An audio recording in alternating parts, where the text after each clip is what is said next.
What's up guys, Shane here from Fugatech 3D Printing, and today I'm going to give you an overview of Ultra Magnus, the ANET AA Plus conversion.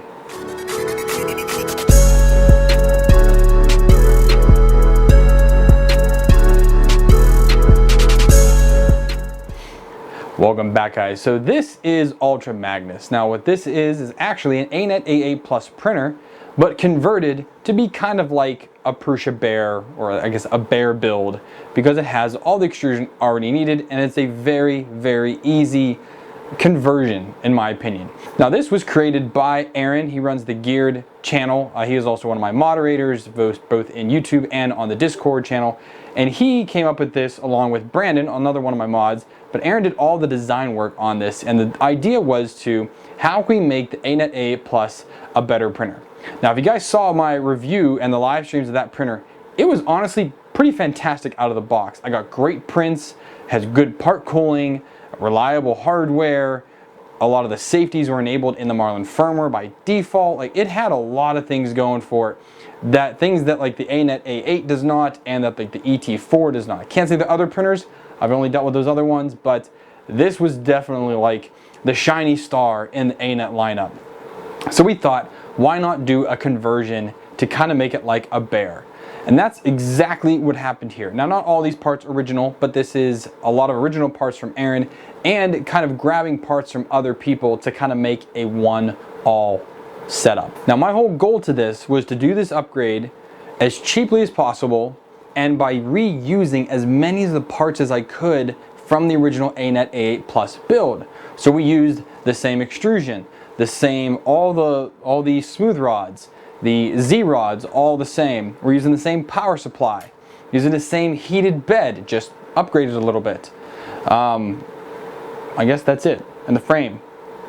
That's about it. Now you could keep the board, you could keep the LCD screen, and do all of this. You could just change out your extruder, which just requires a change out of your X hot end, or the X carriage and Z carriage. You can also keep the Z carriage. Aaron has made a part where you can actually keep the ANET spacing and just replace your extruder on that with the Bear extruder. Now it is direct drive as it is. It's just not great, but it works. But you can easily just keep everything the same, just swap out your extruder. Easy day. You can put a better power supply on this. It's good enough for me. It's 24 volts. It runs. And again, I'm using the stock bed. You can easily change out this bed for something else, but we're using the stock carriage and the stock heated bed. There's no extra silicone heat or anything on it. I just went ahead and put on a flex sheet, a magnetic sheet, and a flex sheet from, this one is from Fugatech, which is pretty good. I don't know if that's how you pronounce it, but that's how I do. And then I was running Marlin 2.0 on this for a while. Now I'm running Clipper on a Raspberry Pi Zero, and now I'm also running Clipper Screen, which did take a little while to get figured out, but actually had to end up having a bum build on my Clipper, so I had to rebuild from scratch. It took me about a day to figure everything out, but I got there, and Clipper Screen is on the bleeding edge of Clipper right now. Just had some more functionality added to it as I was talking to the developer of it, which is great that I can actually talk to these people and they listen. I'm like, hey, this doesn't work. He's like, hey, let me make a fix. He pushed a new fix out, I loaded it on, and boom, Clipper Screen was working. And if you guys are curious on Clipper or Clipper Screen, anything like that, I will put links down below. So if you want to look into doing it on your printer, you can do that as well. I'll also put down below my Marlin build for this printer. I'll put Aaron's page on Cults where he actually has this listed. He might put on Prusa printers as well. If he does, I'll list it down there. And I will also list my configuration for Clipper for this machine, both with and without the Clipper Screen, because some people might not want that. You can use just the RGB, Fugatech RGB screen that I was using if you want to go that route as well. Now let's go back and talk what all was done on this. As you can see, it's all 3D printed. Lots of 3D printed parts. We took off the metal parts that were on here. It's honestly really lightweight now, easy to pick up and move around if you need to. It is big, but it is, for its size, honestly fairly lightweight. So we have 3D printed on the Z tops, the Z bottoms. All of our braces are 3D printed. We did switch around some of the extrusion. Instead of the extrusion being mounted to the front, it's now mounted on top. We have some spacers in there, and I used some smaller pieces of 2020 that I laying around. Spray paint them red. It was caliper spray paint. Painted those red, give it a little color flare because I didn't have black, and I didn't want to use silver again, so I painted them red. And I think it looks good. We're using the stock feet, stock power supply, and we have running an SKR 1.3 in here. You could run a 1.4 in this case, but Aaron was actually able to get the files, the step files for this actual enclosure and work with it to make it work a little bit better for this. And we added a larger enclosure on the bottom of it so that I had a space to put my Raspberry Pi Zero just kind of wedged in there with all the cabling. Could make a proper mount one for it, but this works just fine. So this is the universal SKR case that you can find on Thingiverse or Prusa printers. Just a little bit of modifications to it to make it work for this, which is mainly the bottom piece here, and adding the logo to it. But they do have Raspberry Pi 3, Raspberry Pi 4 mounts that you could put on here. My only thing with that is they end up sticking out the side. I don't like that. I want it to be aesthetically pleasing as possible. So I asked Aaron to make it longer and keep everything in line for this particular build. You can do that as well if you'd want to. We are using Greg, I'm not going to even try to pronounce his last name because I never remember it and I can't pronounce it, but we are using his Bear direct drive extruder. No differences really there. Again, there is a version if you just want to convert this using the ANET spacing. It is different than what Prusa and the Bear is using, so you'll need to get those files. But we are using just the bog stock of that. Only thing we changed on here was to fit a Easy ABL 12 millimeter, or I'm sorry, this is a 18 millimeter sensor. It's a big chunky guy, but there's enough space on X I can use this on this printer. If this was a standard Bear build or a Prusa Mark III, you can't fit the old school Easy ABLs on there because they're just too doggone big. You need a Pinda or a 10 mil, 8 or 10 mil probe. This guy's just too big. So, but I am running an Easy ABL on here. No issues with that. Kind of getting over some of the, again, this is a very old version. I would like to put a newer one on here or a newer inductive probe. This is a capacitive probe. So if you put glass on here, it's going to work, no problem. It will detect the PEI and things like that because it can. And in order to get kind of things working the way they should, we ended up having to swap around these are actually the Y rails from here, and they're on Z, and we put Z down here because in this configuration, it just kind of, we are pulling this closer, making this higher, and we didn't want them sticking out so much, so they work out better up here. They do stick out a little bit. You can cut that if you want, but it's fine for this. There's no real big change in there. For the heated bed, I went ahead and bought a 15 by 10 cable chain, 3D printed a mount for it, mounted it directly to the carriage, and it's actually underneath the printer. So as this bed moves all the way to the back, the cable chain is right down here. That's great. If I push it all the way forward, the cable chain remains underneath and it's never sticking out the back. So you could have this printer not quite against the wall, but this only sticks out the back a finger length. What's that? 4 inches, I'd say. Where a lot of other times, because you have a cable chain coming out the back, you need like a foot off the back of your printer, or you need like a shelf to like overhang. That's just too much. I didn't want that to happen, and I did want something more substantial for the cable chain, being that's a DC bed. It's running 2 positive, 2 negatives, and the thermistor wires. I wanted a cable chain solution, and you could 3D print it. I didn't. I bought a solution, like 10 bucks for a chain, no big deal there, but that worked out pretty well. And I went ahead and stuck some insulation on the bottom of this bed, just some stick-on pipe insulation to just try and help the bed hold its heat a little bit better and heat up a little bit faster. Seems to be working well. It's not crazy fast. It is still a large 300 by 300 24 volt bed. It's only going to heat up so fast, but I am not one for AC heated beds, so that's why I wanted to keep the stock. And again, trying to keep the upgrades as cheap as possible for this, because you can get an SKR board for 20 bucks. With drivers, you're looking at $40 to $50. The parts for I already had the end stop here, the Z probe. That was no big issue. Everything else, I mean, we're talking right around 100 bucks for everything here. Without clipper screen. Clipper screen alone is $50 for a touch screen. So if you can go with just the other RGB screen, it's like $12 or $15. I don't know, something cheap on Amazon or AliExpress. But you can pretty much upgrade this whole machine to this setup minus the screen for right around $100. It prints fantastic. It prints fast. I have a 0.5 millimeter nozzle on here because I didn't have a 0.6 for standard V6 E3, E3D V6. Did not have a 0.6 millimeter nozzle, got it out there. But I had a 0.5, and I don't have a 0.5 millimeter printer, so put that on here, and prints look good.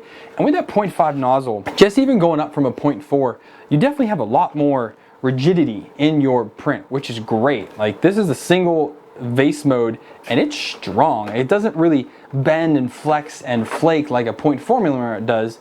It's quite a bit stronger, which surprised me the most, of just being that it's only a little bit bigger, 0.1mm bigger.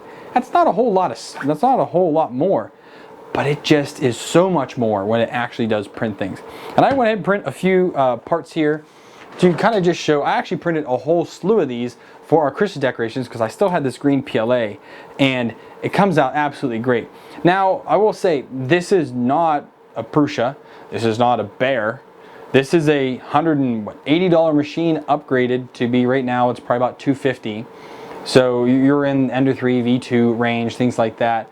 But it's a large format printer with a larger nozzle that's direct drive that prints really, really nicely. But it's definitely not that nice. Now, maybe if I do a little bit more tuning, things like that, I could get it there. But I am extremely happy with this for rapid prototyping and getting parts done quickly. This is definitely one to do that.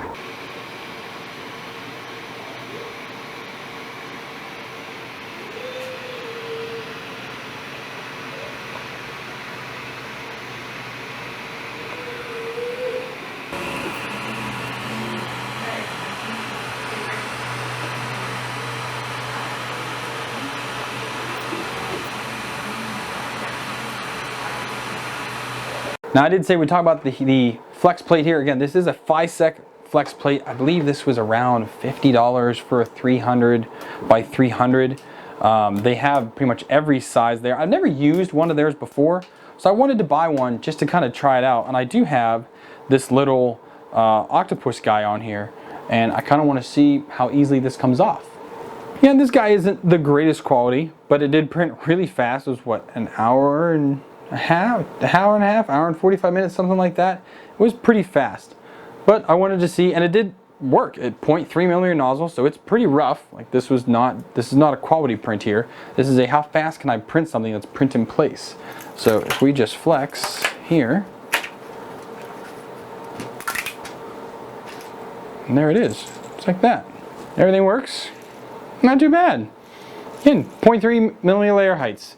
Very quick and easy print. Now again, my whole goal behind this was to do a complete upgrade of this machine as cheap as possible, but getting as much quality out of it that I could. Now, I did not use high-end parts. You know me, I try to get the best bang for the buck, and a lot of times the expensive stuff is not the best bang for the buck. For me, it's not. I like to tinker with my machines and whatnot, so it ended up working out pretty well for me. I wanted to keep as much of the stock parts as I could to reduce the cost. Yes, I could have put a Meanwell power supply on here. Yes, I could have gotten a much thicker aluminum bed and put even a 12-volt DC silicone heater on it, or done an AC heated bed. Yes, I could have went with a different hot end setup, used a Mosquito or Dragon or something like a Copperhead, something like that, more high end. I mean, the Copperhead costs as much as this whole printer does.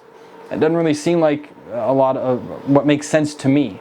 I might end up switching this out with something else, but we'll kind of see where it goes. I kind of would like to have all of my custom builds have a different hot end, different nozzle, but for right now, Ultra Magnus is getting the bone stock Bear extruder. It works well, that's why I like it and I use it so much, and it just functions well. I wanted this also to be as clean as possible. I wanted to reuse the frame and hide some of the blemishes that are there with it, because the extrusion, the Y rails screw directly into the extrusion. They don't use T-nuts. So I want to make sure we try and hide those holes as best as possible. I wanted everything, all the wires to be cable managed as best as possible and look clean. That was the whole reason for me doing this build.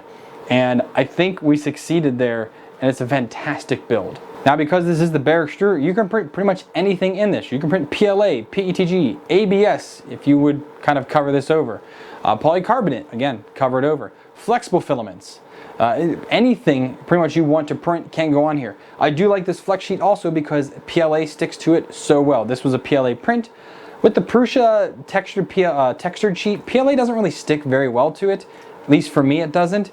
I have much better time with their smooth sheet, but with this flexible sheet, everything sticks to it well. So, and I will say sometimes it's too well, because when I finish a print on the Prusa, you can hear it cracking, and that's just the parts separating themselves from the sheet. And once it's fully cooled, most of the parts are usually off of it.